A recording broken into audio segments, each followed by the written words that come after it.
Good evening, everyone, and welcome to a very significant session of the Hearth Within. We are very grateful that all of us, have gathered here to launch, or rather, we could say relaunch, a very special book that has long been out of print. And we are very grateful that we finally have a copy for our readers to bask in its glory. So, to talk about, to discuss, to celebrate, and to deliberate upon this very significant book, Jayanta Mahapatra's prize-winning Sahitya Akademi Award winner, Relationship.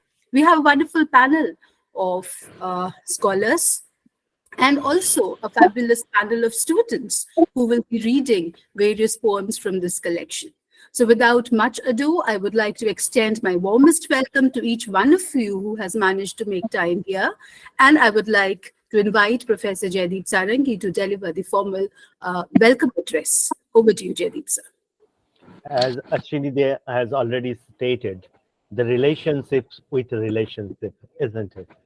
And India as a country will never forget this book, because this is the book that won the Sahitya Academy Award in 1981, first poet to have it. I must thank Satya Pattnaik, who is the publisher of the book, Black Eagle Book, who promised Jayanta that the book will be published. The relationship will be published, reprinted, and he did it in a magical way and a wonderful way within a very short period of time. And this promise keeping, I think, is the backbone of our legacy. So my homage to this legacy, Shuddha. Thank you so much. I think Jayanta, wherever he may be, he must be a very happy man, soulless, spiritless, but of course, living in longing and desire that relationship will find relationship in every sphere of life. We are really privileged. Here we have great personalities like Ashwani Kumar ji, Ruchi Singh from Lucknow, Ashwani ji now serving in Mumbai, Sambit Panigrahi from Cuttack, the land of Jayanta Mahapatra. I always call Odisha is sometimes synonymous with Jayanta Mahapatra, because he is the first man who democratized English poetry to the grassroots level of India. Before that, India, like Indian English poetry, like Indian English cricket, was largely poetry written by the Mumbaikars, isn't it? Nissim Ezekiel trained of poetry. So Jayanta Mahapatra made a departure from the metro city to a city like Cuttack could be the center or heart of the nation for Indian English poetry. And if we look into the 70s and 80s and how he was revered as a poet and how he was published as a poet in all major journals of the world, he was invited to lit fests of all the world, everywhere, like Adelaide Lit Fest, Spain Center, Sydney, and so many to talk about. And all these travels made by Mahapatra made a contact with other big writers of those nations. I think 70s and 80s, with the hand of Jayanta Mahapatra, India could tie up poetry and beyond poetry to Indian English poetry criticism more than anything that we can dream of. So Mahapatra, in a way, was a map maker. And we have some wonderful students from different parts of India who will be reading Jayantada's poetry. And I especially thank the professors of Stella Maris College, Chennai. Miruna is here. Thank you, Miruna, for connecting with us. Holy Cross College, Tiruchirappalli, Loreto College, Kolkata, Sri Shikshayatan College, Kolkata, and New Alipur College, Kolkata. Here and also Ravenshaw University, Cuttack, the land of Jayantada. So our motto is to reach out Jayantada to the grassroots levels of all India map, because we cannot think of Indian English writing without Jayanta Mahapatra. If there is a course in India and abroad without Jayanta Mahapatra, it's a curse. So everywhere in the board of studies, wherever I am involved, and in the board of studies in different parts of India and abroad. I want to see every Indian English course, there should be door of paper, prose writing by Jayanta Mahapatra, and also the poetry by Jayanta Mahapatra, and criticism of Jayanta Mahapatra. Because look at the man's contribution, and look at a man who, from hailing from Cuttack, single-handedly actually shook the world in both hands, like Aurobindo did through his spiritual philosophy, Vivekananda did through his philosophy and the spirit, like Tagore did. And look at the man's purview of work, translations. He translated, he wrote poetry, he wrote short stories, he wrote criticism, and his numerous contributions to Odia language as well. But he returned to Odia language quite late at night. If you read my couple of interviews, which are very much available on the internet, one in 2004 and one in 2013-14, like that, out of 3 interviews, I think it maps the Mahapatra's growth and development as a writer in Indian English context and the context of global scenario. I really record my gratitude to Mahanadi, Konark, and the tradition that contributed to the sap of Mahapatra's energy. Mahapatra, for me, is a Mahanadi of hope in Indian English poetry. It flows, will flow forever. And Indian English poetry, of course, which started, it's like a mimic, it's a kind of a reputation, a kind of a mimicry of the British. But after the Indian English, after the Indian independence, with the hands of Nissim Ezekiel, it started to shape up. But a look at in the journey of Indian English poetry in last 75 years that we are celebrating Azadi Ka Amrit Mahotsav, many Indian English poets from the Northeast, many South and different parts of India, who first published their poetry in Chandrabhaga. So Chandrabhaga for many of us is the Gangotri we celebrate, isn't it? Yes, Ashinida is there. And, I know Rabi Nesangam to everybody, all published their first words in Chandrabhaga. And Jayantada nourished these poets like babies. That is a rare facet of a poetic heart, which was quite rare in India and in the subcontinent. So I welcome you all. Thank you so much for giving your precious time for Hearth Within. Hearth Within is committed to Indian writing in English, especially to bring poetry at the heart of the nation. We celebrate the spirit of poetry as an act of activism. Thank you, each and everyone present here. Thank you, Stella Maris College, Holy Cross College, Loreto College, Sri Shikshayata College, New Alipur College, Ravenshaw College, and all each and everyone present here. I thank Ashwani, Ruchi, Sambit and Shubha for your support, your talk today, and also Shatrada for taking the labor of love and publishing Jayantada meticulously. Thank you. Thanks to everyone. Let Jayantada live within us. Let him inspire for generations. Thank you all. Thank you very much, Jaideep sir. And yes, as students of poetry and as teachers of poetry, it's quite sorrowful that important books like Relationship, like Kiki Daruwala's Orion, like Arun Kolatkar's Jejuri should all be out of print. So we hope that this very noble initiative by Satya Pattnaik leads to the republication of all these books that we are missing from our syllabi simply because they are not available in print anymore.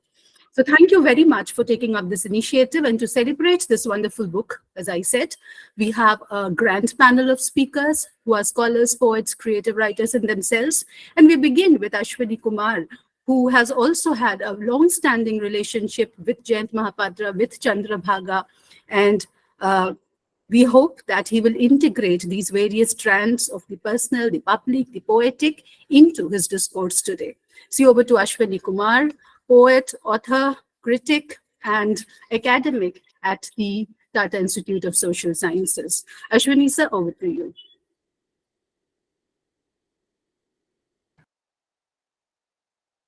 Ashwani sir, you are muted. You have to unmute. Yeah, sorry, sir. I'm a little tired, thank you, Vasu. As always, very lyric introduction, and first let me congratulate Joyadeep for undertaking this wonderful, beautiful initiative of republishing or reprinting with a wonderful introduction. And I really thank Professor Satya Pattnaik for taking this whole idea to a new level of in the creative publishing, on the creative publishing side of bringing an epic into action once again in the public domain. So thank you very much. Before I, speak about relationship, uh, my relationship with and my relationship with Odia landscape, land people, and and traditions of Odia, and also most importantly, Jayanta Mahapatra. I must share a little preface, very short preface about why this is today is so momentous day for poetry in general, and especially English poetry in particular. That's the reason I'm going to speak about it. Of late, within a span of I guess 8 or 9 weeks, in the city of Bombay, I've seen revival or reawakening about epic poetry.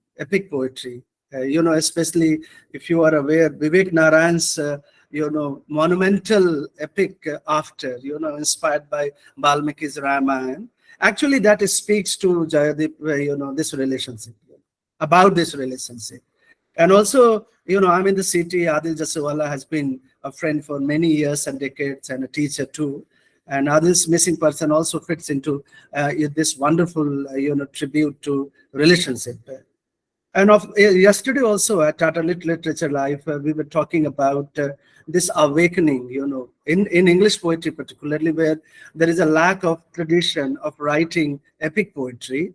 Ranjit Hoskate's, Jonaville, Iceland, Hans Broge, if you look at, together three of them, the trilogy, also speaks of new relationship. A new relationship with our Indic tradition of writing epic poetry. So that's so significant, and I guess we need to remember this momentous occasion where this relationship is being relaunched, reprinted. Coming back to relationship, I won't take much time because I've been talking about it for long, so I don't want to be repetitive. And for this book, this relationship, I will be very brief, and I'm going to speak about, maybe as Jaydeep said, personal, partly personal, and mostly literary and philosophical. So let me begin with this. Uh, my relationship with relationship is about loss and recovery of archival, aesthetic, and cultural memories of time past and time present. In relationship, Jayanta Mahapatra undertakes a strangely part personal and part public journey from dispositions to rootedness. And it is a pilgrimage for realizing what philosopher Soren Kierkegaard calls impossible faith, for humanizing our fragmented selves, colluding with each other. In this journey of what Jayanta calls memories of another world, Jayanta speaks to fragility and precariousness of our existence and meditates on the illusion of chaos with, I quote him, a smells of gun smoke and a smoldering flesh.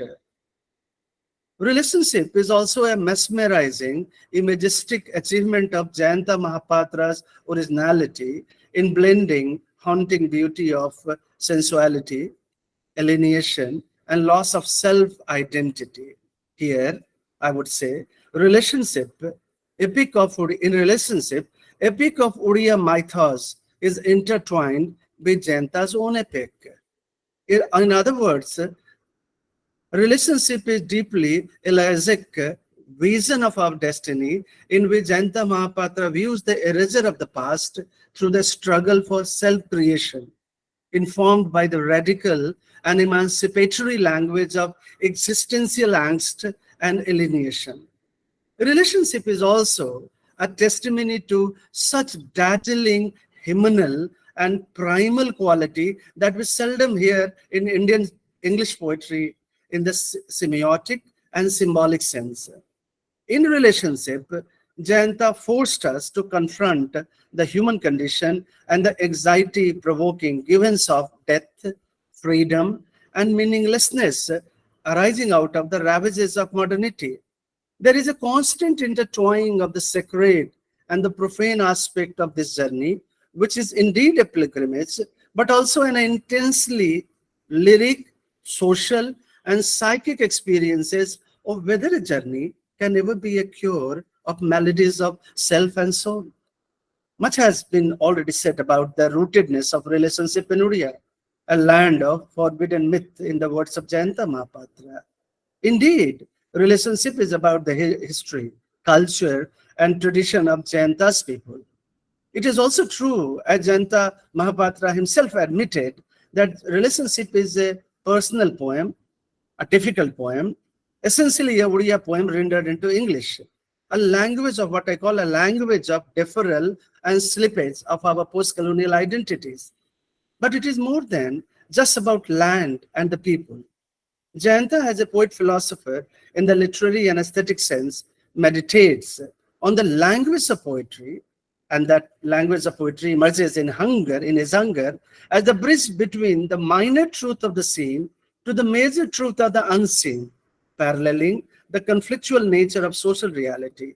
And he emphasizes in relationship mythic and historical memories of suffering and joy as sources of freedom that has the potential to eliminate ourself.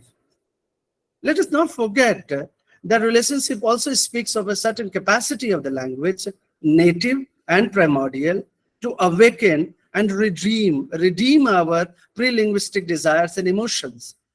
In other words, relationship resonates with a strange ancient ache, both prescient and prophetic, pulling us to a language without language. It is like as if you are in a stone temple in which you experience, that's my personal experience, that you experience along with Jayanta, a mysteriously intimate political experience of bodily and psychic suffering, even awaiting the risk of actual death, a sacred and imminent realization of the authentic self. Rejecting Cartesian view of the self, relationship also situates us into Heidegger's conception of being in the world. And that is why, I quote Jayanta, stand among ruins, waiting for the cry of a night bird, in the words of Jayanta Mahapatra. Let us not forget that speaking through the voice of his dark daughters, the figure of beautiful women carved on the temple stone, relationship is also about a uniquely light, liquid, feminist language of prayer and protest against the cruelties of the history. I also noticed that relationship is also about a rare ethics of recognition of human beings not as voluntaristic subject, severed from bonds of community and attachment, but as relational beings who are fundamentally bound together in mutual vulnerability.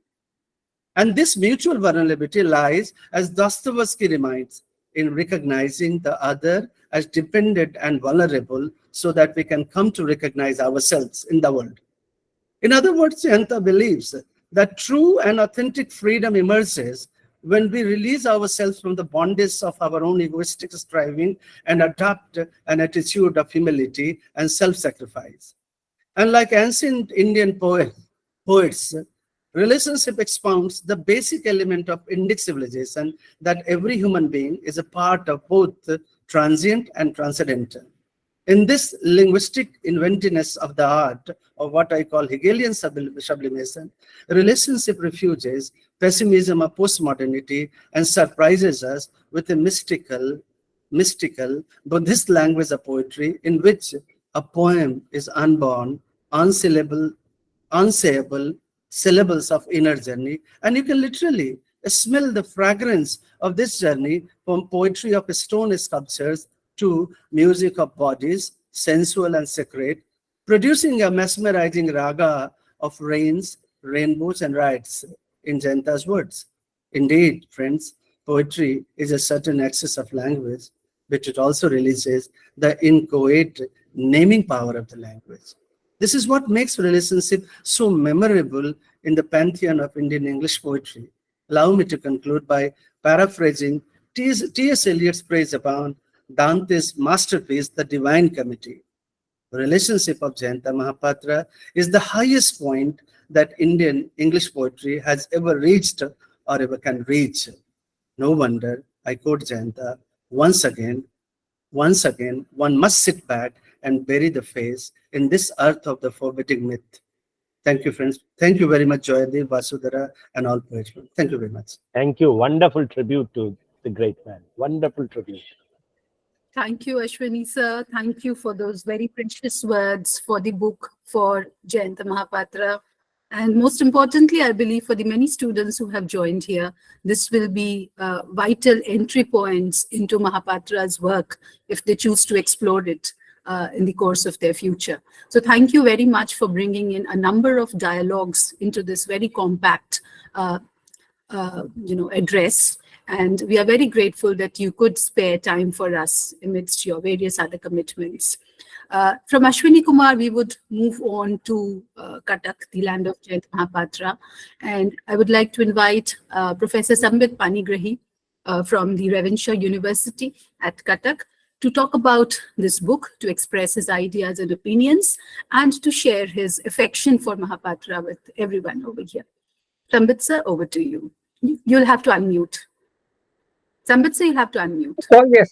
Thank you, ma'am. Thank you so much. And good evening to all.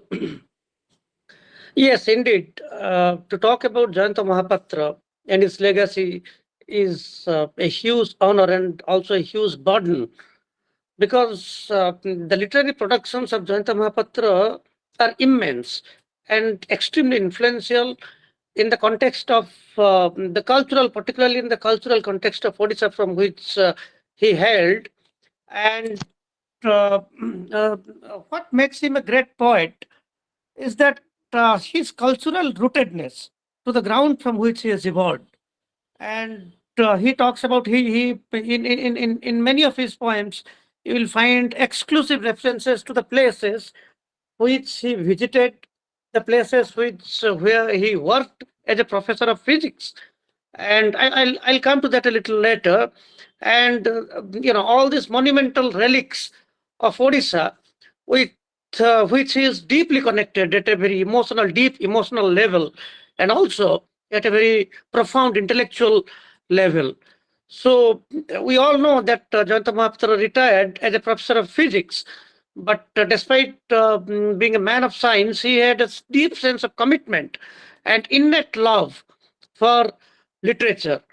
And he was an avid reader of many, great poets and great novelists, and his relentless pursuit for knowledge actually concretized in the literary productions that we have now. And when it comes to talking about relationship in particular, you read the poem, and then there will be frequent references and allusions to ancient and monumental relics of Odisha, like Konark, for instance, like Chandrabhaga River, Mahanadi, and all these places. And he tries to form a timeless connection between history that is long gone and the present, and the vacuum or the void that time has created. Jayanta Mahapatra tries to fill that vacuum with memory, with collective consciousness of the race, which suffered a lot, which was a valorous and a glorious race that fought the famous or infamous Kalinga War, and then millions were sacrificed on this sacred land. But time has erased the memory of all this, and we have now slipped into some kind of inaction, which is Mahapatra's regret. Mahapatra deeply regrets that this whole race has in a way disconnected itself from its very rich, glorious, belligerent past, which was full of glory and sacrifice. And we have now moved into the wilderness of some kind of an inaction, and we have forgotten our past. So that is what troubles the great poet, and he is deeply troubled by this kind of a vacuum that time has created, and he is trying to fill that vacuum by recapitulating those lost memories and filling that vacuum with that. You read Jayanta Mahapatra's relationship. He, waves a very rich tapestry of historical interconnections, right? A very rich tapestry of historical interconnections between Konark, Puri, Mahanadi, and all these places that bear the reminiscences and the glories of our past. And there is also a kind of an urgent call on the part of the poet to invoke, to revive those connections who are getting faded out by time. And so his deep sense of empathy, deep sense of connection to to the lost glory of Odisha is something that comes out profoundly in Jayanta Mahapatra's relationship, and his poetic endeavor is constantly inspired by the past, a sense of past, a sense of our belongingness, eternal belongingness to our past, to our ancestors, and to the community, to the brave and glorious community that we Odias were in the past, and our maritime tradition. For instance, we traveled to our traders, navigated to distant islands like Java, Sumatra, Bali, and all these places. So he also keeps invoking those memories where we remained connected to distant places, and we asserted our global importance in terms of trade, this maritime trade and cultural exchange. And I'll try to go a little beyond the perimeters of relationship.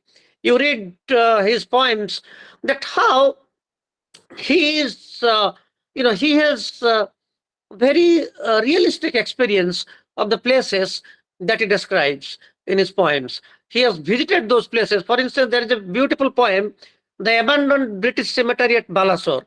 Jayanta Mahapatra for a time was a lecturer in physics long back at Balasore, FM College, Fakirman College, Balasore, and there is a British cemetery there, which was constructed during the British rule, and he visited those places, and there are names inscribed and epitaphs inscribed on tombs, and then there are mentions that this person died of cholera, this person died of some other disease.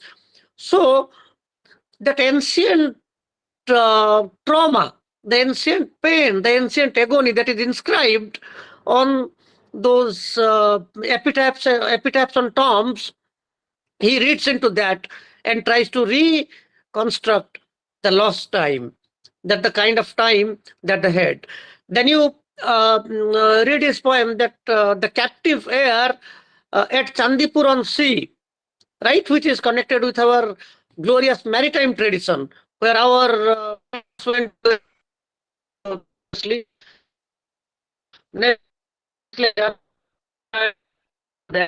So he is trying to re-invoke those lost glories, the glorious tradition that we Odias had during those days. And the air, he says, the sea waves are filled with memory of our, the memory and grandeur of our cultural past. You read his poem Dawn at Puri, where he says that this Jagannath temple, the glorious Jagannath temple that remains the epitome of our religious and spiritual culture, that temple is covered by shining strands of faith. He writes exactly these lines: shining strands of faith that draw the visitors, the devotees, men and women, to the sacred place of Puri. So that means Jayanta Mahapatra is a poet of the soil. He will write nothing that is extravagant.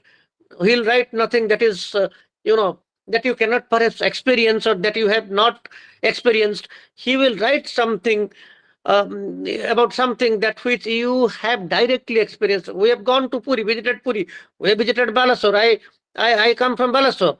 We have visited Mahanadi. We have visited Konark Temple. So all these ancient relics and monuments that are scattered across this, extensive landscape of Odisha, laden with memory and glory. So Jayanta Mahapatra, tries to connect us to those places, and Jayanta Mahapatra is sad about the fact that perhaps there is a kind of a terrible disconnection that is setting in. We are getting alienated from our cultural roots, from our ancestral past, and that is perhaps a pathetic signal of the decline of a community.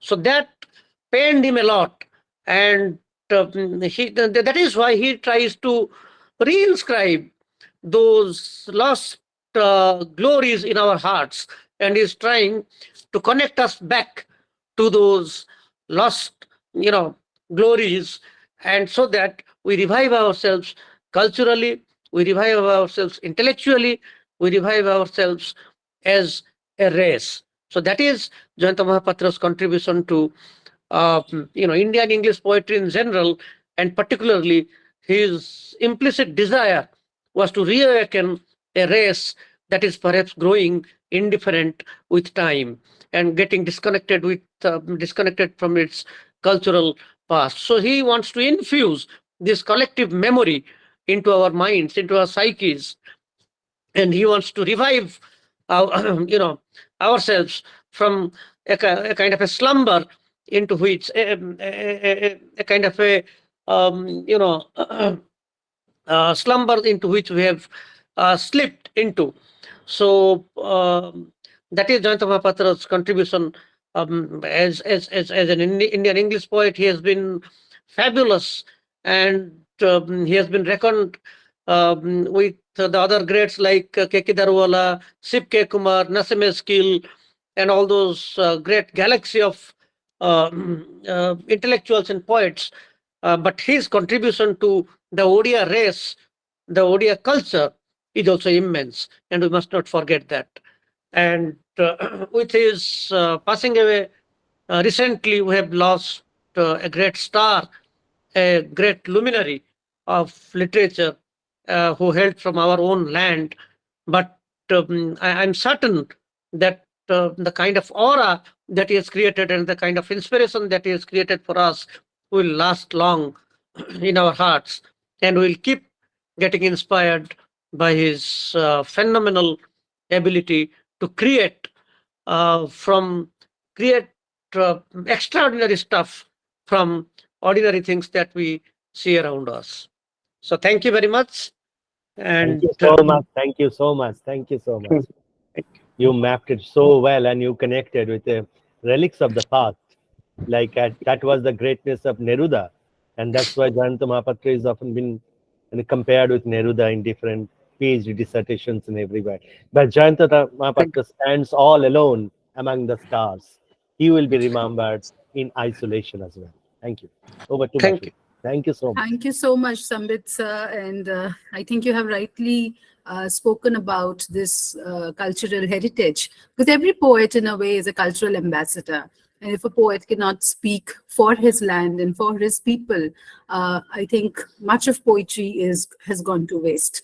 But Jayant Mahapatra was one of the first spokesmen of his land, and also, of the Indian landscape, the cultural and the physical landscape. And I think you have very, very beautifully and pertinently brought out all those ideas connected with this dimension of his work. Thank you very much. And from Sambit Panigrahi, we move over to Ruchi Singh, who is joining us from Lucknow University, Lucknow. And we invite her, we first of all thank her for being here, and we invite her to share her views on the book. Over to you, Ruchi. Thank you very much. I should thank Professor Sarangi and Vasudhara for actually inviting me. And I am no scholar. I'm a simple teacher and obviously will remain a student forever. So thank you for giving me this platform. Now, my universe will not be Jayanta Mahapatra as a poet. I'll be concentrating on the book Relationship. And I'll be talking about, we'll try to understand relationships in Mahapatra's book, Relationship. So let me get started here. So I'll be talking about 3 types of relationships that I could see or I could read while reading the entire poem, which I found particularly difficult. But then I went back to the interviews of Jayanta Mahapatra, where he mentions it himself, that yes, people find it difficult because the emotions that are captured in poetry are complex in themselves. They are intense, they are immense. So you need to find an objective correlative outside to express them. And therefore this whole, Orissa being captured in his poems, as we see. So I'll be talking about relationship of the speaker with the self, relationship of the artist with his art, and relationship of the speaker with the place, as I could, understand while I read the poem. So we see as the poem unfolds, Mahapatra's relationship with his religion, his culture, his land, the rituals, traditions, and the place itself, this Orissa, how it has impacted, in shaping Mahapatra's character as a person as well as a poet, and the immense influence that it has exercised on him. And also at various stages, you will see, as we look at the culture of Orissa unfolding in front of us in the poem, we also see that how various stages of his own individual self opens up in the poem, particularly from 7th till the 12th poem that we have, 7th till the 12th section that we have in the poem. And as we see him challenging, interrogating the rituals, the traditions, and how everything has become a ruin in the present, the cultural glory of Orissa, how it has now become a ruin. We also see him being completely overwhelmed by the presence of the past that he experiences in his surroundings. And I would like to quote Madhusudan Prasad over here. So this relationship is what Madhusudan Prasad calls indisputably his profoundly serious attempt at experiential meditation on his origins and his sacred ties with Orissa. So these are 2 main relationships that I'm exploring. Relationship of the speaker with the self and the speaker with the place, as well as the relationship of the artist with his art. So coming to relationship with the self. Now, I look at the poem as a journey, a soul-searching journey.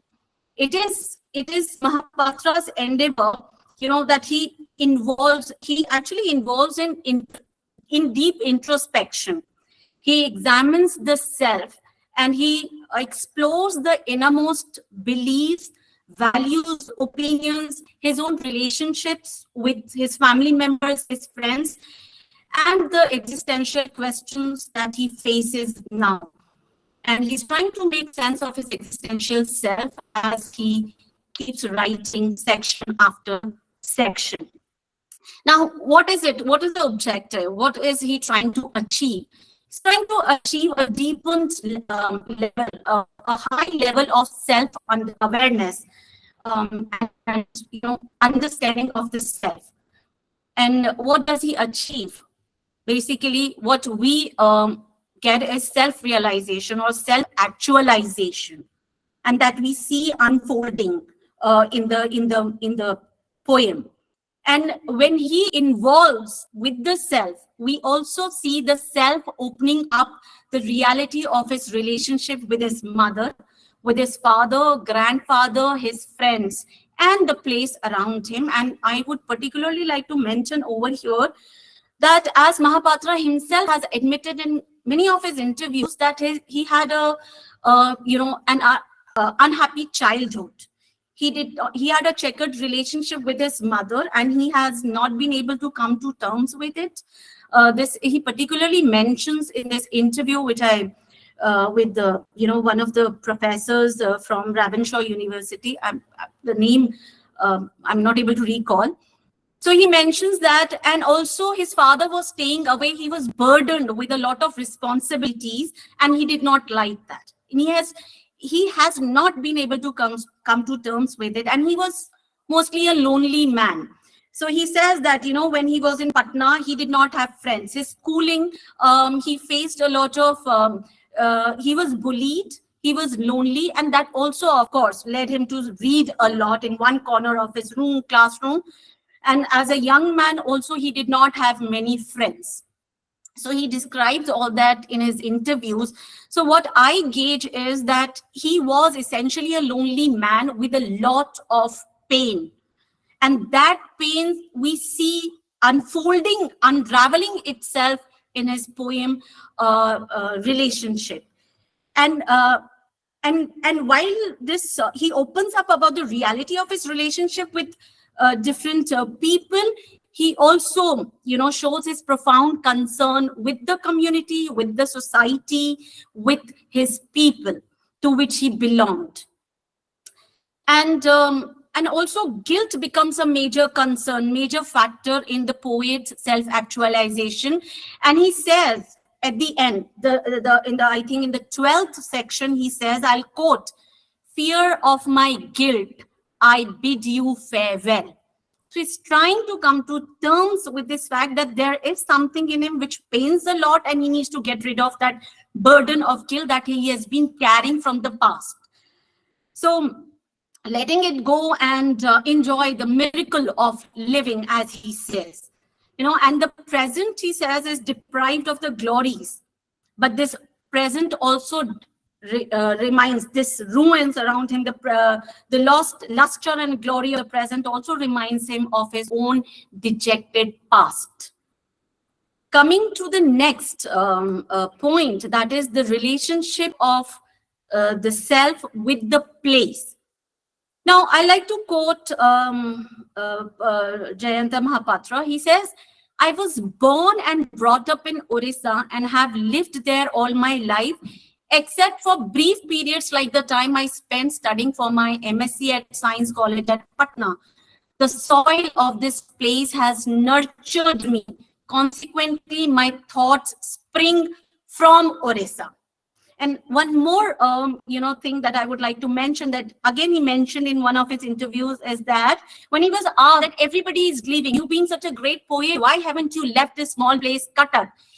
He said a lot of things, but one thing that I very categorically remember is that he said, when I was small, I used to crawl, I took that mud and I swallowed it.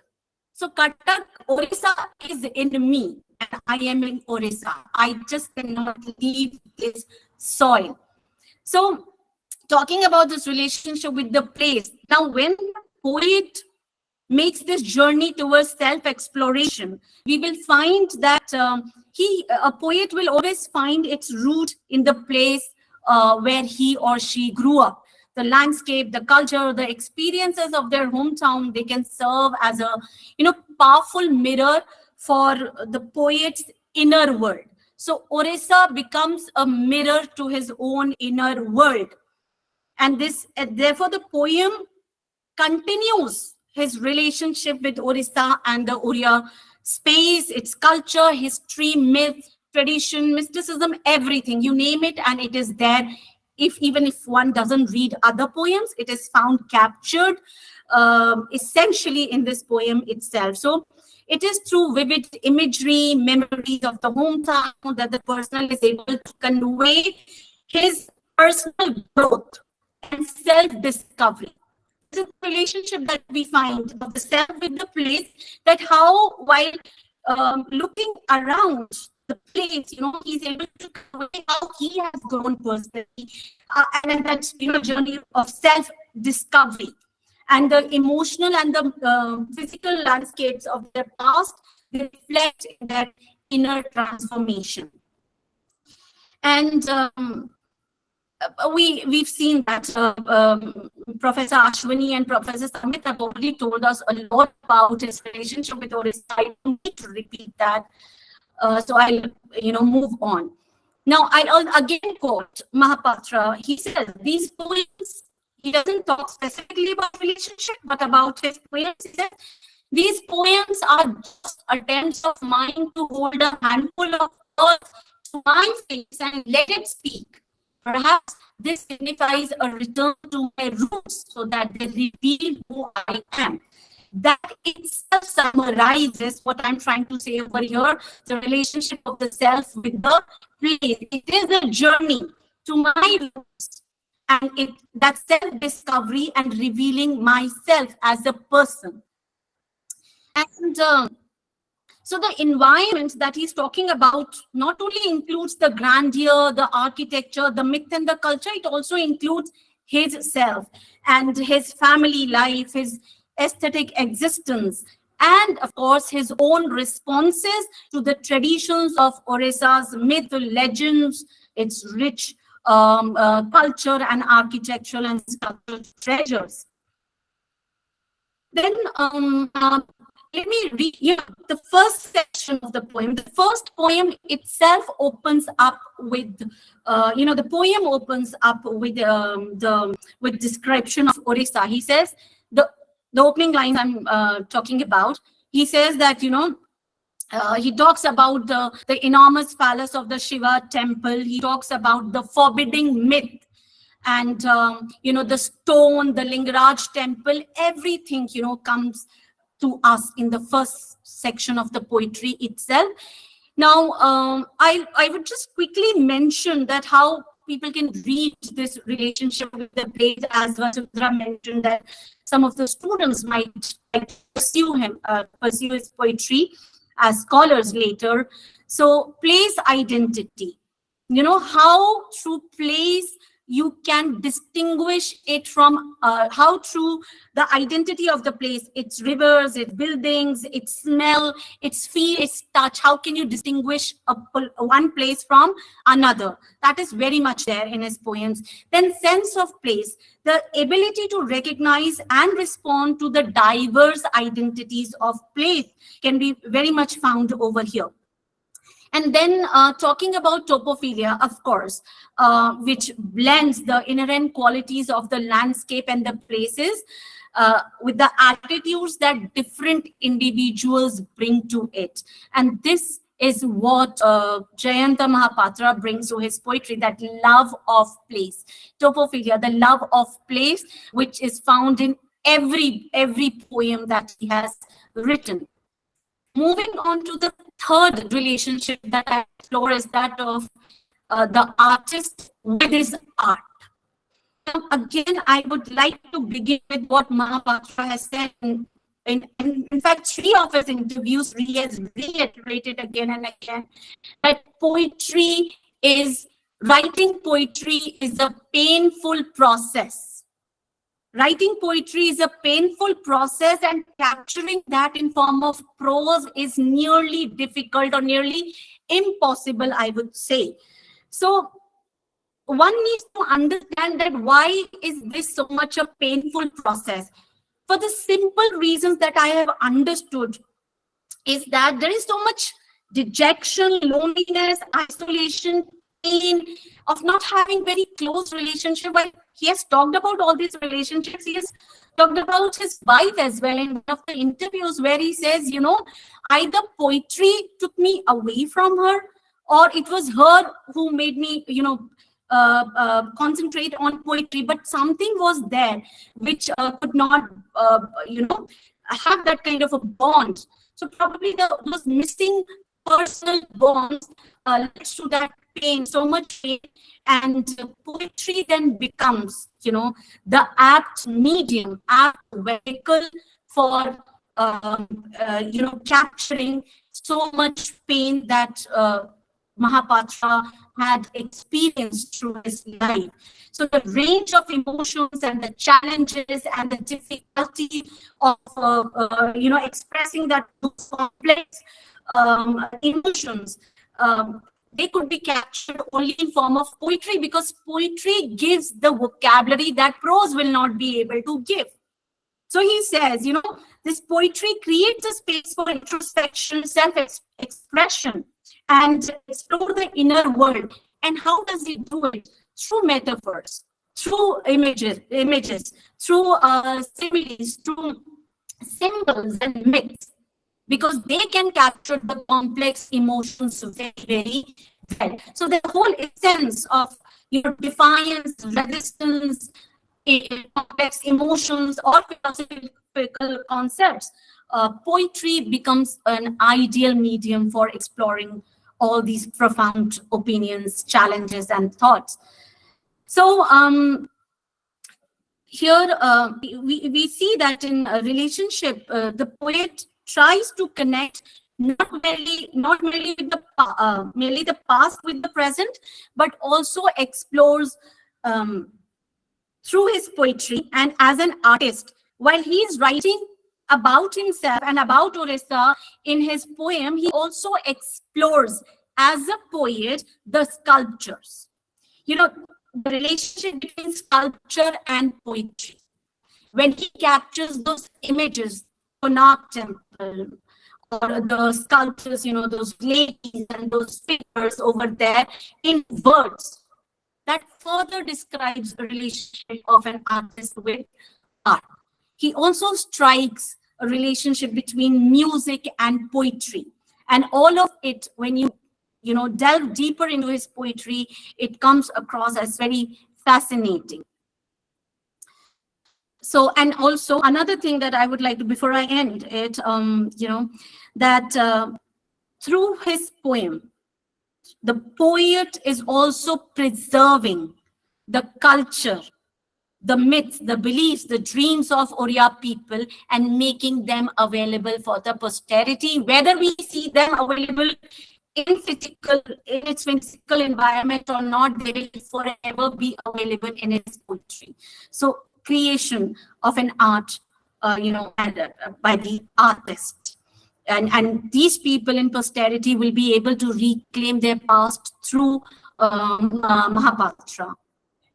Finally, I would like to say that the poetic unity in this book is actually achieved.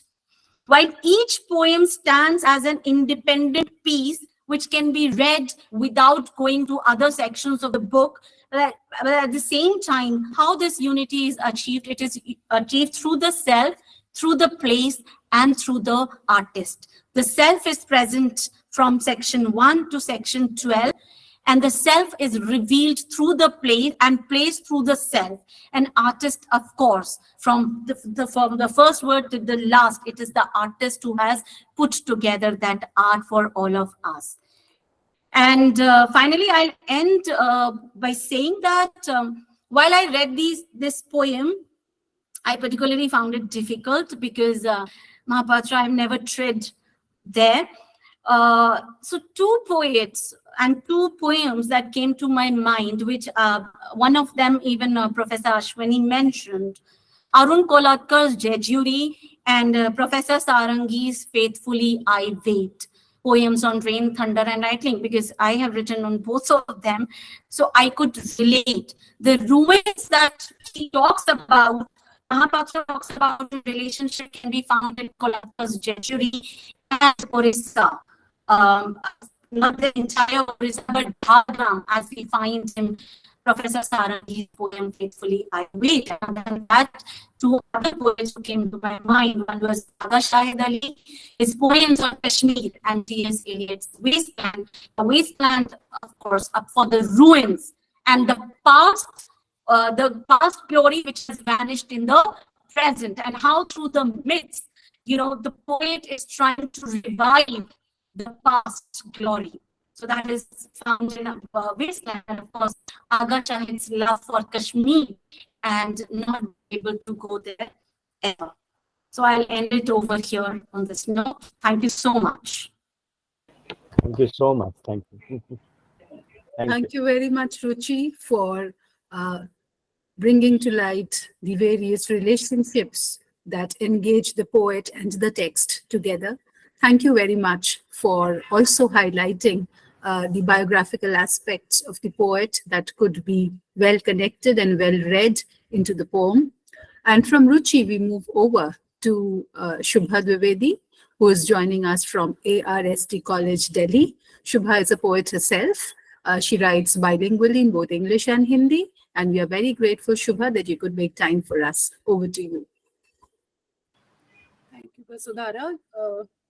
Eminent panelists and dear students, it's definitely a momentous occasion, and I would want that everyone should get ample time to share their feelings and thoughts about Jayanta. And I'm fortunate, personally, I feel that I'm fortunate to be a part of this celebration or relaunching or reintroduction of the classic poem Relationship by the legendary poet Jayanta Mahapatra. And it's definitely required that I express my heartfelt gratitude to the organizers, the Hearth Within, Professor Jaydeep Sarangi and Vasudhara, for giving us this special chance to pay our tributes to the great wordsmith and bard. Because, and yes, why are we doing it? I think it's, as poet writers, as lovers of literature, it's our utmost responsibility to express our indebtedness to our senior poets who have shown us the way, who have, explicated the themes, the techniques, and also the, the various necessities, for the craft. And it is through our ancestors that we are going to find our significance.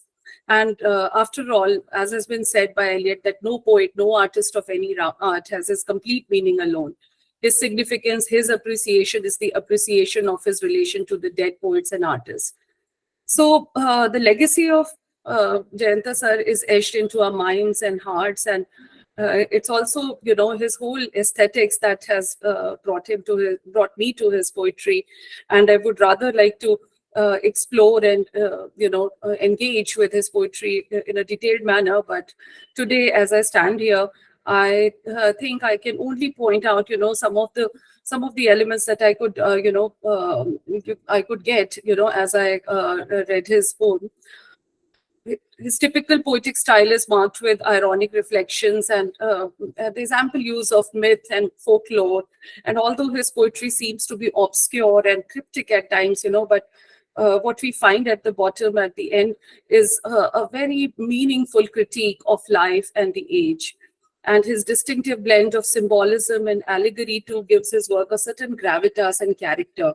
And it invites readers to explore the complexities of human existence. Poet critic Jaydeep Sarangi has aptly described his contribution in the preface, where he says that this particular poem, Relationship, serves as a trendsetter, taking us back to the time when the canon of Indian English poetry was being established. When English poetry was largely derivative and dependent upon external factors and influences for content and inspiration. However, I would argue that it was also a time to break free from the constraints of shackles of traditional and outdated practices, allowing Indian English poetry to explore new vistas through newer expressions, idioms, techniques, and elements that would liberate it from Western modes. And Jayanta sir's contribution to all of this was immense. And this definitely enabled the Indian English poetry to authentically reflect the distinct cultural and linguistic futures as well as realities of India. Jayanta sir was a phenomenal poet who did not feel constrained by the boundaries set by consciousness, memory, society, age, and time, and instead explored the possibility for a thinking, feeling individual with remarkable audacity. His poetry corrodes the boundaries imposed by traditionalists, literary critics, and conservatives, as he delves fully into the possibilities offered by traditions, beliefs, folklore, mythology, language, and ingenuous expressions. Jayanta Mahapatra describes the deep connection between Indian poetry and its cultural heritage as being akin to the aerial roots of centuries-old banyan tree.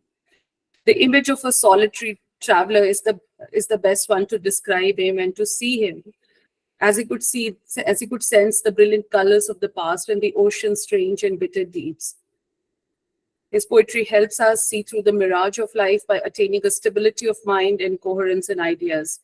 Human existence as it is engulfed in false hopes, dreams, and aims, and it continues to shock and baffle us. But the poetry of Jayanta Sir is like a light at the end of tunnel, and it helps us see what is false and unreal from what is true and real. His poetic voice is ultimately a human voice and therefore relatable. Through his words, he shows us the possibility of remaking history, reconstructing past, our glorious past. And he continuously encourages us to be more aware, to be more conscious, and initiates meaningful conversations with oneself, others, nature, and unexplained workings of the universe. Sometimes he also wants us to have a debate with the past events, just as he mentions Kalinga War, King Ashok, Konark Temple, Puri, Mahanadi. One is encouraged to to revisit and reinvestigate, those incidents of the past. His love for his homeland, Orissa, shines through his verses, establishing his identity as he becomes one with its many facets. He pays homage to the virtuous water of the hidden springs of the Mahanadi. And his poetry goes beyond all movements of poetry and reflects an angst of being, thus reflecting the collective consciousness of the people of his country. The epic poem delves eloquently into his profound connections with the world, his homeland, his past, history, and his own identity. As he becomes increasingly aware, his consciousness expands to encompass his present and past experiences into a unified whole, wherein stems the insights that shape his understanding of the human condition. Upon closer examination, the poetic images, symbols utilized by him seem to be strikingly new, original, picturesque, evocative, and create a sense of then and there when read with a keen eye. Through his words, the reader is transported to a different time and place where they can fully immerse themselves in the exploration of the timeless traditions, the learnings on whom the edifices of the future will be raised. The depth of his understanding of human nature and the complexities of life are evident in every line, leaving a lasting impact on those who engage with his epic poem. His poetry gains a significant depth from his exploration of situations involving human fragility, the irrational spirit of unquestioning humanity, existential perplexity, cultural erasure, and moral and ethical quandaries. Through his exploration of these fundamental themes, the poet invites readers to reflect on their own experiences and consider larger questions of existence in relationship with others. His ability and knack for capturing the true nature of the human experience resonates with discerning readers of all ages, giving his work a timeless and lasting quality. Now, as has already been pointed out, that I dabble in translation, although that requires a lot of hard work because translation means continuously engaging with a particular literary piece. So one particular poem of Jayanta Sir, which I had translated immediately after we had lost him, I would read out, and after that I would read the first part of Relationship with everyone's permission, especially Professor Sarangi's. I hope you are able to follow it. And this is a loose rendering, I would say. So the first poem that I would read out is titled as Dholi. It goes like this. उस दौरान जब कलिंग युद्ध समाप्त हो चुके थे, धौली के बंजर खेतों ने खून से लथपथ कटे फटे शवों को छिपा लिया, जैसे धरती उनकी निर्जीव भूख में गड़ गई अपने निष्ठुर कृमियों के साथ, और साथ ही निर्देशित किया लोमड़ियों को उनके शिथिल जननांगों की तरफ। अरसों बाद संध्या की बयार दया नदी की पथराई लहरों को कपाते हुए धौली की शिलाओं पर अंकित राज्यादेशों में निरर्थक शब्दों को रात्रि के मूक रइयों की भांति विलपती रही। अशोक का दुख जनमानस के दुख को व्याप्त करने के लिए पूरा नहीं पड़ता, उसके कष्ट का स्रोत शोकाकुल होकर झांकता है मृतकों के कष्ट के बीचों बीच से। After this, I would like to read few lines that I have attempted to translate from the first part of Relationship. And it does require revision, so I'm reading it with some hesitation, but it is better that it is read out here in front of all the people who love Jayanta and his poetry. एक बार पुनः हमें चुपचाप बैठना होगा और छिपा लेना होगा अपना चेहरा निषिद्ध मान्यताओं से सिक्त इस धरती पर। बृहद पाषाण का वह लिंग, अधीर गृध्र की प्रवर्धित छाया, घाटी के सशक्त और मूक देवदार के पेड़ों को सहलाते हुए है। और जब तितली का समय वनैले भालू के उग्र शरीर के अंदर बीतता है और चट्टानों की तनावग्रस्त व्यग्रता को मांसपेशियों में महसूस करते हुए खुद को प्रच्छन्न महानदी के झरनों के शुद्ध जल को समर्पित करना होगा। भाग्य का निर्माण करने वाले गुप्त अधिकारों का रहस्य और चट्टानों की धीमी ढलानों को फिर से बांधते हुए जो मृतक लोक की तरफ बढ़ते हैं, ढलाने जो मन को झकझोर देती हैं, अपने शांत विषादग्रस्त चेहरों के साथ जैसे वृद्ध गर्माहट के लिए कुंठित हो जाते हैं सर्दी की धूप में, और युवा गेरुआ वस्त्रधारी साधु भविष्य की मौन निश्चिंतताओं से भरे हुए हैं। हम उन सपनों की तरह हैं जो छद्म रूप में प्रकट होते हैं, जो हमें रोकते हैं। प्रस्तरों के शिल्पी, अंतरात्मा के दूत, उत्साही 1200 शोभाहीन भूरे फूल, रात्रि में सच्चे निष्कपट भ्रातृभाव के साथ शताब्दियों पुराने बरगद के वृक्ष की आकाशीय जड़ों के मानंद जीवन को गंभीरता पूर्वक न बरतना, क्योंकि हमारा जीवन उन सपनों की संतति ही तो है। निर्ममताओं को भूलकर निष्ठुर सम्राटों की, जिन्होंने शांति की इबारतें खुदवाई रक्त रंजित चट्टानों पर।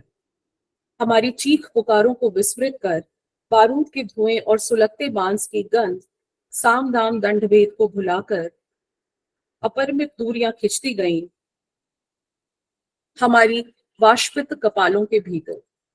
काल और नौका और शांति के मर्म को समझने हेतु दीक्षा उन समुद्र तटों पर निवासस्थ पूर्वजों के नौकायन जहाज, जो बिना किसी नामो निशान के काली खाड़ी में तिरोहित होते हैं, जो सिर्फ लहरों की ध्वनियों में रहते हैं, खुद को अंधेरे तटों पर पटकते हुए चिल्का से चांदीपुर तक इस भूभाग पर समय के गर्भ में क्या है कोई नहीं जानता। और काले गहरे घने कैजुरीना के भूल भुलैये समुद्र के छोरों पर आकाश की शाश्वत तिजोरियों को बंद करते हुए लंबा और क्रूर शाम के पहले सितारों को भयावह क्रम में फंसाते हुए, और एकाकी पथिक जो अतीत के चटकीले रंगों को अनुभूत कर सकता है, समुद्र के विलक्षण और तिक्त गहराइयों में शिलाओं में छुपी वह भूमिगत नदी जो उसे प्रतिष्ठा के साथ स्वीकार करती है। Thank you everyone. Thank you for giving me this opportunity. Wonderful. Thank you very so much. Wonderful rendering. Wonderful. Thank you, Shubha, and thank you especially for those very, very soulful translations. As far as I understood, you have been able to completely translate the spirit of these poems, as also its many, many connections to history. Thank you very much for sharing your translations with us. And from Shubha, we move over to the person for whom all of us have been able to gather here today, the publisher of Relationships, Satya Pattnaik, who publishes under the banner of Black Eagle Books from USA. And it is because of his generosity that we have a reissue of Jayanta Mahapatra's Relationship. So Satyada, thank you very much for doing this, for undertaking this venture, and for being with us here today. Over to you for your thoughts on the book. Well, thank you very much, Mashundara and Professor Jaydeep Sarangi, and all panelists here, Professor Panigrahi, Professor Ruchi Singh, and Dr. Shubha Dwivedi, and all the students and others, Jayanta Mahapatra poetry lovers are here. And this is my privilege to be here. When normally this is my policy, I never attend this kind of programs, discussions, and all those things. Not online, never. And it was Professor Sarangi's love, and he asked me. I said, no, it is about Jayanta Mahapatra. It is not about my publication. It is about Jayanta Mahapatra, and that's why I'll be here. Back in 2019, I visited India. My last visit was in 2019. Before that, I was doing or publishing an Odia magazine from US. That I am not a professor. First, Ashwani Kumar thinks probably I am a professor. I am not at all a professor. I am just a common. I have love for literature. That's why I am here, or whatever I am doing. I am an IT professional. I am a project manager, and my profession is different, and this is my passion. And I have since my childhood, I have been loving poetry somehow. That's why I and when I came to this country, when I wanted to read poetry, I couldn't find anything. I was reading Odia poetry for sure, not English even. I couldn't find anything. So when I did little bit research on this, I found that in last 100 years of diaspora history, we do not have any books available in the US by Indian writers. Why is it? Why no one is thinking on that? So that gives me this thought process that I should start something. I'll come to this later, and I'll be short also. So in April 2019, I knew Jayanta Mahapatra from childhood as a reader. I was reading him. So as a reader, and I was a science student, and he was a physics professor. So that connection we had in mind. And when I started that Odia journal, in every issue, I wanted to bring one interview of Jayanta Mahapatra.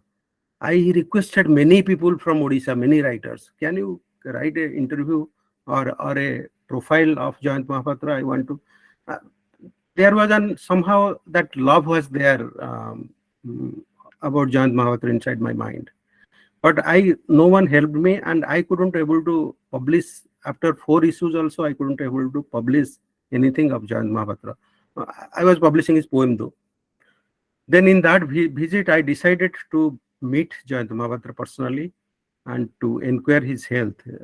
He was aged. So I went to Cuttack. I am from Dhenkanal, another place. So I went to Cuttack to meet him. I spent 2 hours with him. He was such a nice person, very down-to-earth kind of person. And there I gave a commitment to him that, sir, I will publish your book as soon as possible. Then we decided what exactly we want to publish. Then I said, you are the only Indian poet. You are the only Indian poet who has been continuously published in American journals since mid-60s until today. And he showed me all his magazines also, those journals. Then I said, okay, let me go ahead with a compilation of those poems in one book, that all Jayanta Mahapatra's poems published in American journals. That was decided. Then I came back to US. Then I connected to many editors, those journal editors, because I thought probably this copyright issue and all those things. But many of them responded that there is no copyright issue. Normally, they don't keep that copyright with them. That is belong to the author or poet. Then I said, okay, now the next step is, then I collected those poems also. I did some research and collected many of those poems. Then I wanted one editor who has to do this job. Then again, I spoke to many people and I couldn't get any help. That time, one professor, Nandini Sahu, he's in IGNOU, many of you might have known. She submitted one of her book to publish by us. Then I requested, Nandini, can you do this job for me, please? She said, oh, I have very good relationship with Jayanta Mahapatra, and I know many of his work, and I can do that. And within a couple of months, she did it, and we published in, I think, 2021, Rereading Jayanta Mahapatra. That was thing. So that was my connection with Jayanta Mahapatra. Then Nandini took that book herself to him, and he saw and all those things. Then after his death, then I researched. I knew that this relationship was published long back, and it was the first English poetry to receive that Sahitya Academy award. Then I wanted to read that. I said, okay, let me read that. I didn't read it before. Then I wanted to buy. I couldn't find that book. This is not available anywhere on Amazon, anywhere. Then I connected one thing. Let me tell you one thing. When I was in Delhi, after my study in Odisha, I went to move to Delhi. And whenever the new books were released, I was always a fan of all books.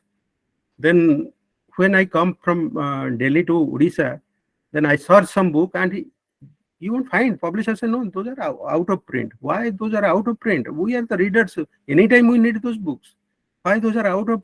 Then one publisher would say, okay, you go to bus stand, you may find there. You won't believe I spend all day for a book, I never find those. So those kind of thoughts process in my mind that books should never be out of print. Books should be always with us. And nowadays, because Indian people are not living in India, they are living worldwide. Even from Odia people also. Our Odia people are living in many countries. Wherever we go, our books, our culture should be with us, wherever we go. So that should be the publishing concept. Books should be always available and anywhere available. Then I couldn't find relationship. Then I thought, okay, let me publish this book then. I mean, there must be many readers like me who must be wanting that book or looking for that book, but not finding. Then again, I found that word file somehow. Then I wanted someone to write a prefix introduction. Again, I asked many people in Odisha. I knew Jaydeep the long time back. Somehow we are never directly connected very closely, but I knew him as an Odia person, not Bengali person, by the way.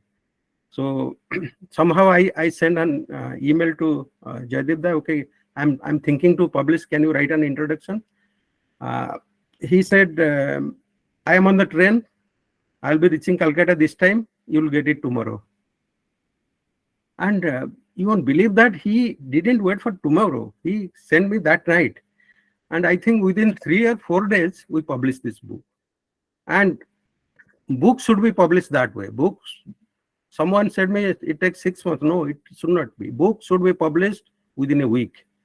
Book publication is now just drinking a cup of tea. That easy. So I started this. I mean, this is my relationship with Jayanta Mahapatra, but I published this. He was now also we are working on a Odia book of him. He was a prolific poet, prolific author. Till last day he was writing, and he was so energetic.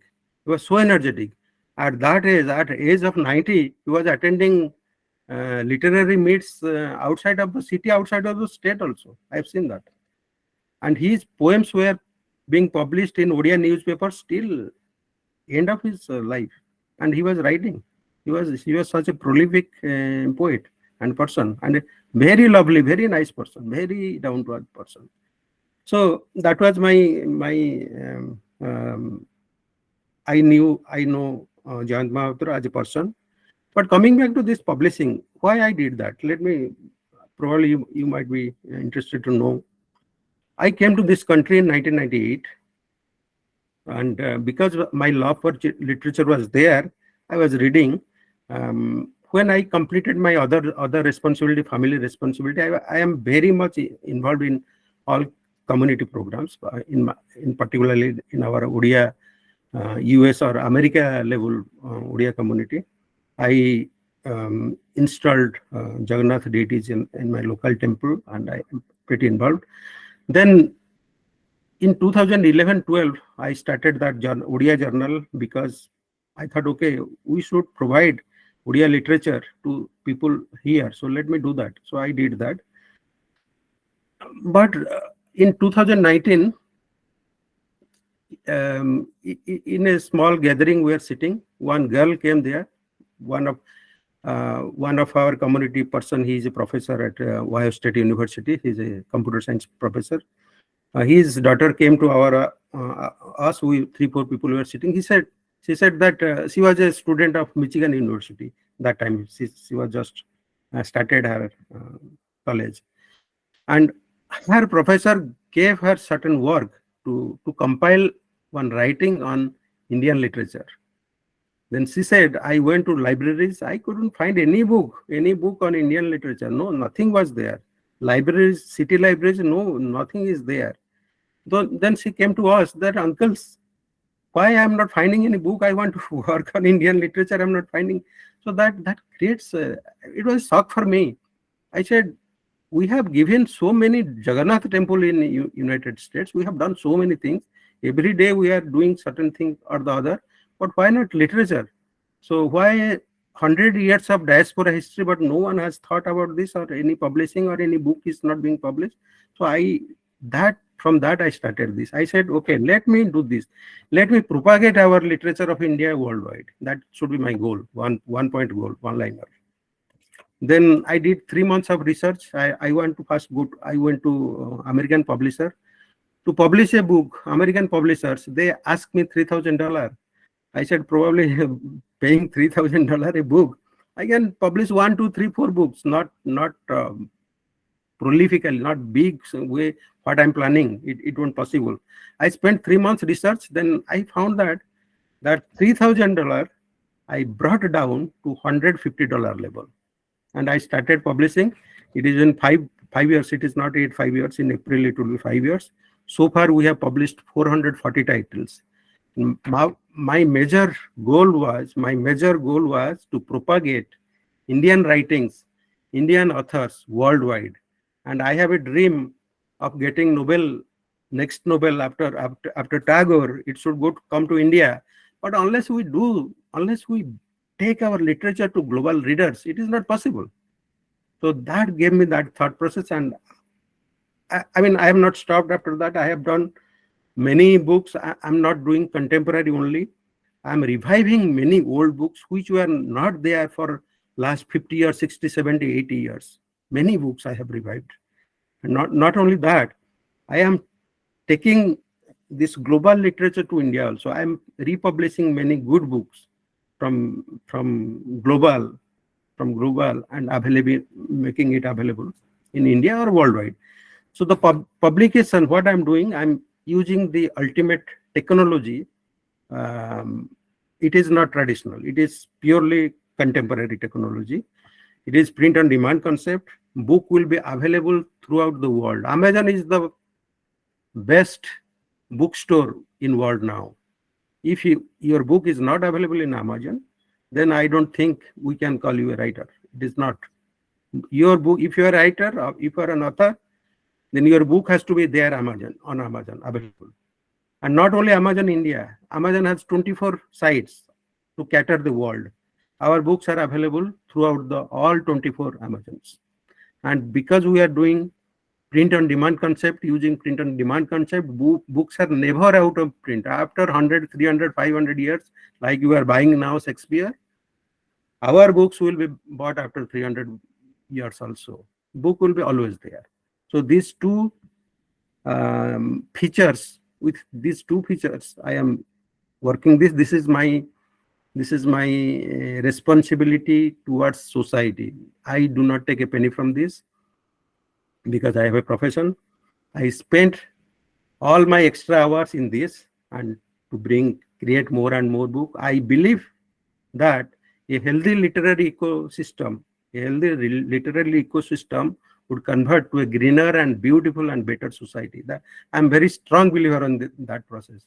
Who is literary ecosystem? We are literary ecosystem. The author, the reader, and the distribution channel who takes author's work to the reader. So they should be responsible.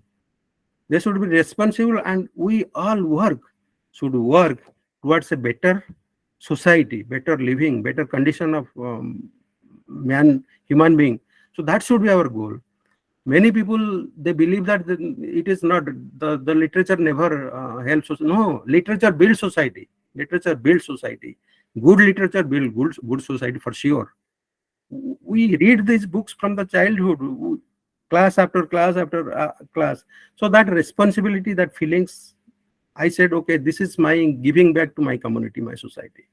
And I represent in US the Indian literature. Let me take our Indian literatures to the global. So that is my goal, and my next many years till I can work, and I'll continue to that. I need all of your support. I need all your guidance, suggestions. You are the intellectual. I I respect this academic because you are the skilled people. We are not the skilled people. We are here to help you. So bring such books to us, and I can take. We do not have any scope. Scope is there is no limit. It is unlimited. We can publish many books, as many books as possible, and we take that to global. Our Columbus Metropolitan Library now, you won't believe that all of our books they have acquired Columbus Metropolitan Library time to time, and I'm getting so much of response from the here American communities that they are getting now these books. That was a dream for before some years. In library, you won't find in Indian hardly a Bengali book, couple of 2-3 Bengali books or movies by Satya Ray, not more than that. Now, here in Metro Columbus Library, Odia, there are more than 100 Odia books are there, and people are taking and enjoying, and that will continue to.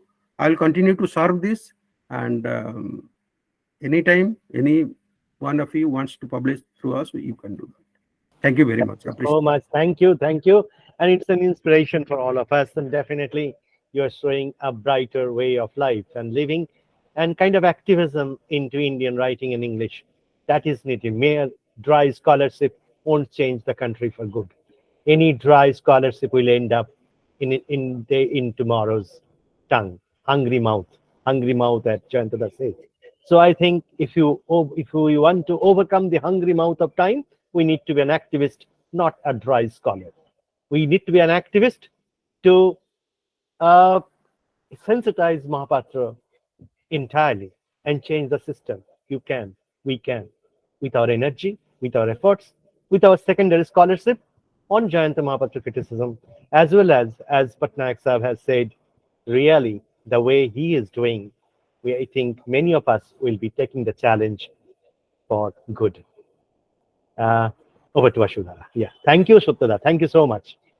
Thank you, sir. It has indeed been very, very enlightening because as readers and as co-creators of literature, it is also very important to know about how literature gets across, because work does not end with conceiving or writing a book. It has to get across, and the longevity of a book is, also the longevity of the literature of that land.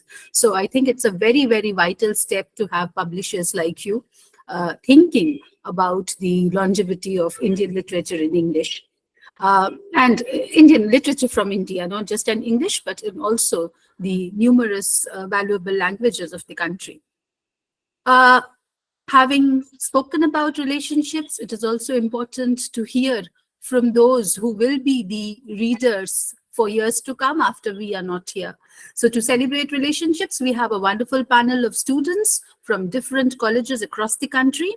And the reading in alphabetical order begins with Ankita Bakshi. So I invite Ankita Bakshi from New Alipur College, Kolkata to present a poem. Over to you, Ankita. Yes, ma'am. Good evening, everyone. I am glad to be a part of this event. Today, to pay tribute to Jayanta Mahapatra, I would like to read one of his poems which deals with the essence of life that transcends all our mortal troubles through the immortality of nature. The poem is The Life. The life. This is a river that can do nothing to keep itself from moving in its direction. You cannot do anything even with 1,000 monstrous winds. What use is there if you discover at last the very suppressed cravings at the river's mouth in which the first febrile current took shape? Everyone endures himself, the areas of wishes that have taught one even to be happy. But there is something that stands eyeing you from the opposite shore. Are you waiting for that kingdom for fear of the waters, trying to account for your feelings, the giant wave unable to hold that instant between the present and future? The truth is, this river will not teach you to be happy. It moves as the morning steps into the darkness, through the dead white walls. What harm is there if the water carries away your ailing mind, or leaves your shadow among a host of reasons for being happy to be alive, and then to find its way back as in a game? Thank you, everyone. Thank you. Thank you very much, Ankita. And from Ankita, we move on to Asmita Datta from Sri Shikshayatan College, Kolkata. Over to you, Asmita. Good evening, everyone. And I am Ashwani Kumar, third year English honors student of Shri Shikshayatan College. As my tribute to Jayanta Mahapatra, I am reading his Moon Moments. The faint starlight rolls restlessly on the mud. Those women talking outside have clouds passing across their eyes. Always there is a moon that is taking me somewhere. Why just one room invariably lead into other rooms?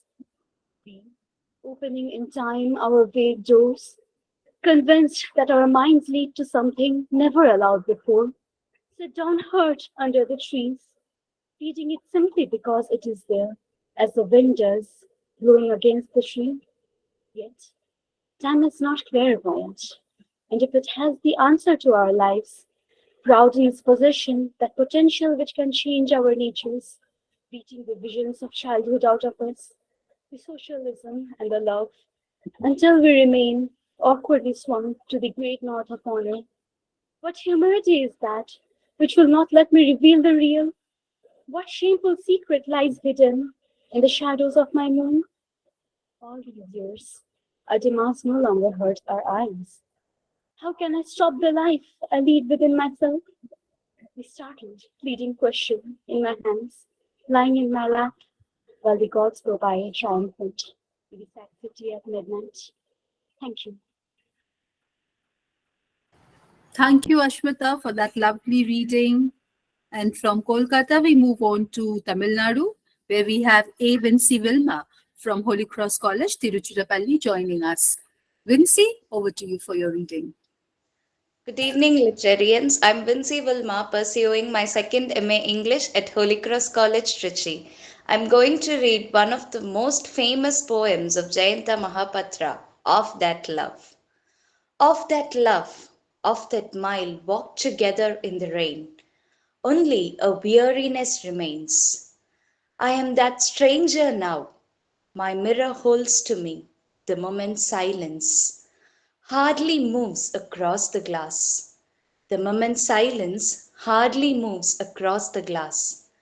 I pity myself in another's guise. I pity myself in another's guise. And no one's back here, no one I can recognize. And from my side, I see nothing. Years have passed since I sat with you, watching the sky grow lonelier with cloudlessness. Years have passed since I sat with you, watching the sky grow lonelier with cloudlessness, waiting for your body to make it lived in. Thank you. Thank you, Vinci. And from Tamil Nadu, we move over to Chennai, where we have Benita Yazani, student of Stalis Maria College, joining us. Benita, over to you for your reading. Thank you. Good evening, everyone. I am Benita Yardi. I am from Chennai, Stella Maris College. I am in my third year. I'm an English major and in my fifth semester. As a tribute to the poet Jayanta Mahapatra, I'll be reading his poem Twilight. An orange flare lights the pale panes of the hospital in a final wish of daylight. It's not yet dark. In the children's ward under a mother's face, the dead, always so young. Water startles in the river's throat. Its cry, a plea to share in its curse. Somewhere this twilight shall fall and hide the whiteness of jasmines about to bloom.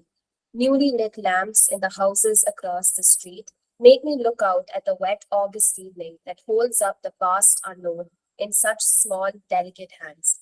Thank you for listening, everyone. Thank you, Benita. Our next reader is going to be Divya, also from Stella Maris College, Chennai. Divya, over to you. Hello, everyone. Am I audible? Yes. Yeah. I'm Divya, and I'm English literature major in Stella Maris College. I'm currently pursuing my third year, and I will be reading one of Jayanta Mahapatra's poems, Sickles. So this is how it goes. Dusk seems in no hurry now, sailing the air.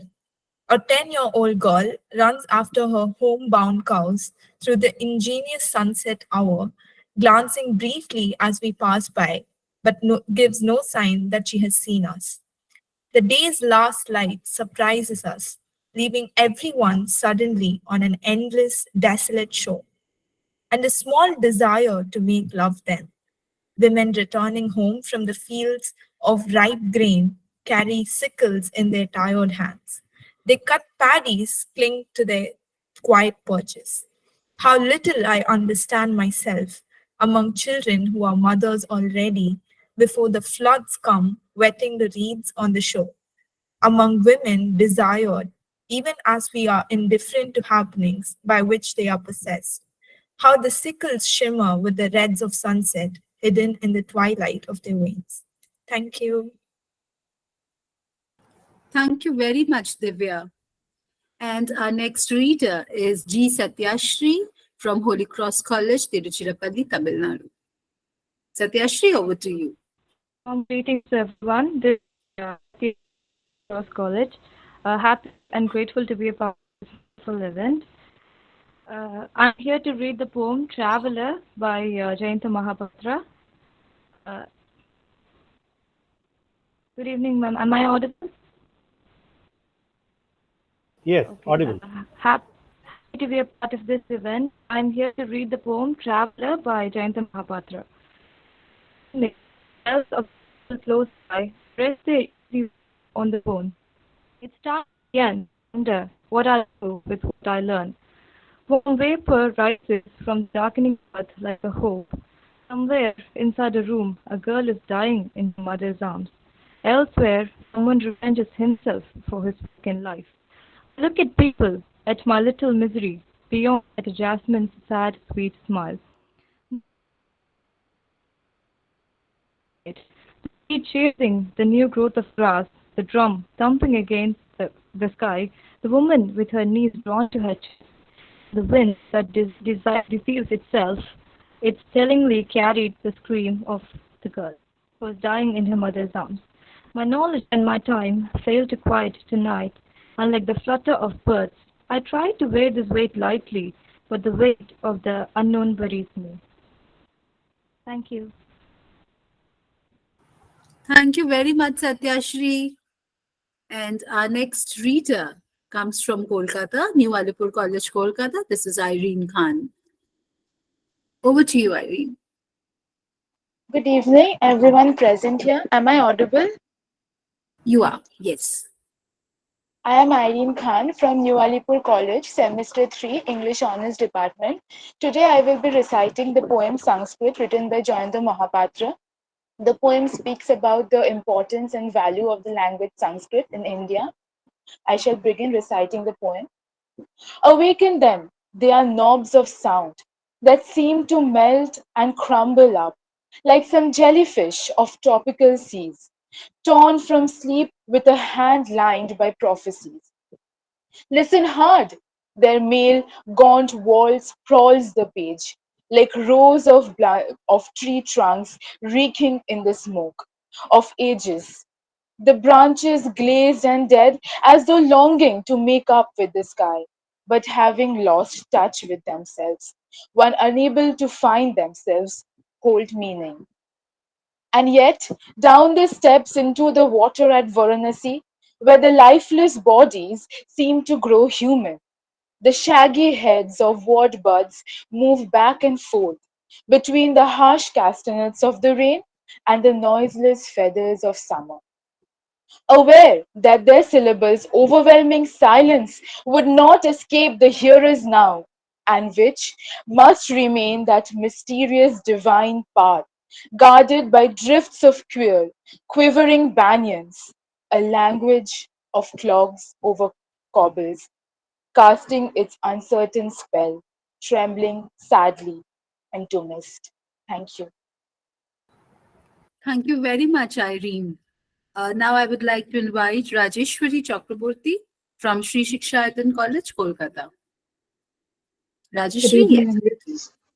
yes. Good evening, everyone. My name is Rajeshwari. I'm from Sri Shikshayatam College, Kolkata. I am pursuing my master's right now, and I'm in my second year. Today, I will be reciting one of Jayanta Mahapatra's famous poem, which has a unique theme of anguish of the father and how the poor father kills his consciousness and entices clients for his daughter, who has now become a prostitute. The name of the poem is Hunger. Uh, it was hard to believe the flesh was heavy on my back. The fisherman said, "Will you have her?" carelessly trailing his nets and his nerves, as though his words sanctified the purpose with which he faced himself. I saw his white bones thrash his eyes. I followed him across the sprawling sands, my mind thumping in the flesh's sling. Hope lay perhaps in burning the house I live in. Silence gripped my sleeves. His body clawed at the froth his old nets had only dragged from the seas. In the flickering dark, his heart opened like a wound. The wind was I, and the days and nights before. Palm fronds scratched my skin. Inside the shack, an oil lamp played the hours bunched to those walls. Over and over, the sticky shoot crossed the space in my mind. I heard him say, "My daughter, she's just turned 15. Feel her. I'll be back soon. Your bus leaves at 9. The sky fell on me, and the father's exhausted while, long and lean, her ears were cold as rubber. She opened her wormy legs wide. I felt hunger there. The other one, the fish slithering, turning inside. Thank you very much. Thank you very much, Rajeshwari. I would next like to invite Sneha Brita Banerjee from Loreto College, Kolkata. Sneha Brita, over to you. Good evening, everyone. I'm Snehaprita Banerjee from Loreto College. I am in my second year English Honours, and today, to pay tribute to the prolific poet Jayanta Mahapatra, I'm going to recite section 12 of his masterpiece, Relationships. Fear of my guilt, I bid you farewell. When the waves come following one another, the silence and the noise, the banished princess and the Mongolia tree as well.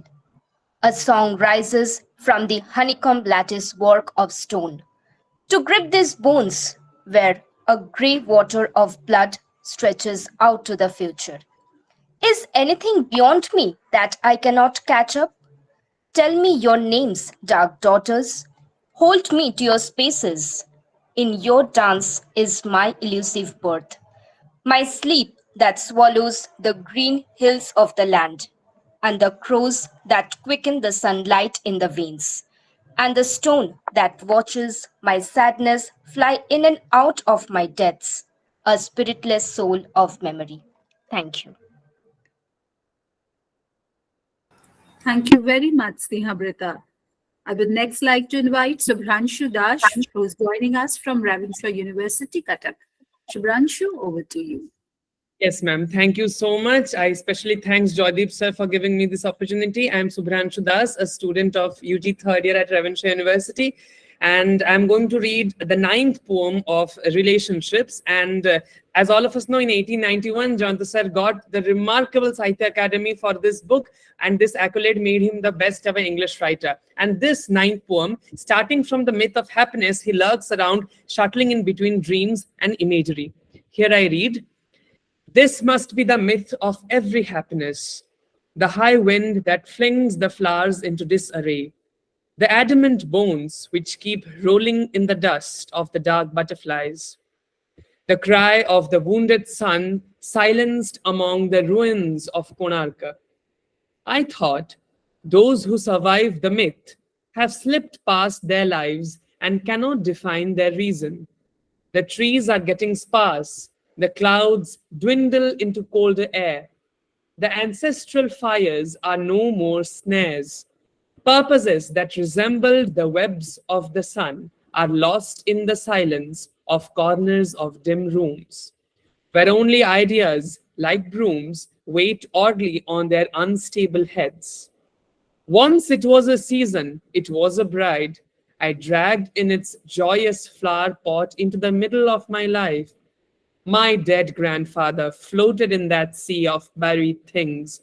wings ablaze with a silver fire, as if his body of stone were a pyre, burning on it that raised city of the ambitious walls. Thank you so much. Thank you very much, Subhranshu. And our last reader for the day is Shwetlana Sen Mukherjee, who will be reading from Sri Shikshayatan College, Kolkata. Shwetlana, over to you. Good evening, everyone. I am Svetlana Sen Mukherjee from Sri Shikshayatan College. I'm currently pursuing my master's degree in English, and I am in my second year. Am I audible? Yes, you are.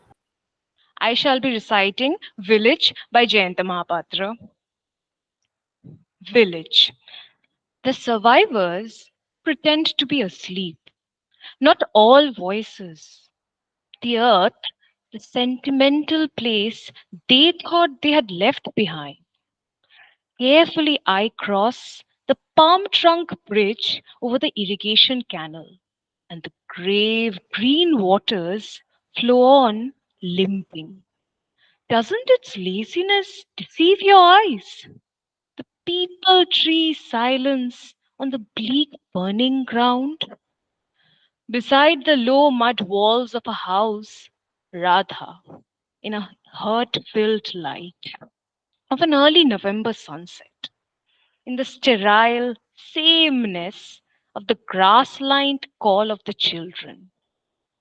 There yet the morning doves, fluttering out of the tall plumes of bamboo, those first virtues that make a country count, while a freezing sense of inutility sits on the dark brown throat of a woman, where the scarlet mark of the gods had swept over through the years, a suffering, subtle spirit. Can the rows of lost souls out there in the trees fill you? And does one know of things of the world? To the vermilion smeared, hoard stone, and bleary-eyed, listless cattle of a slumbering land, she shyly bows to a world of her own. Was everything past only a lie?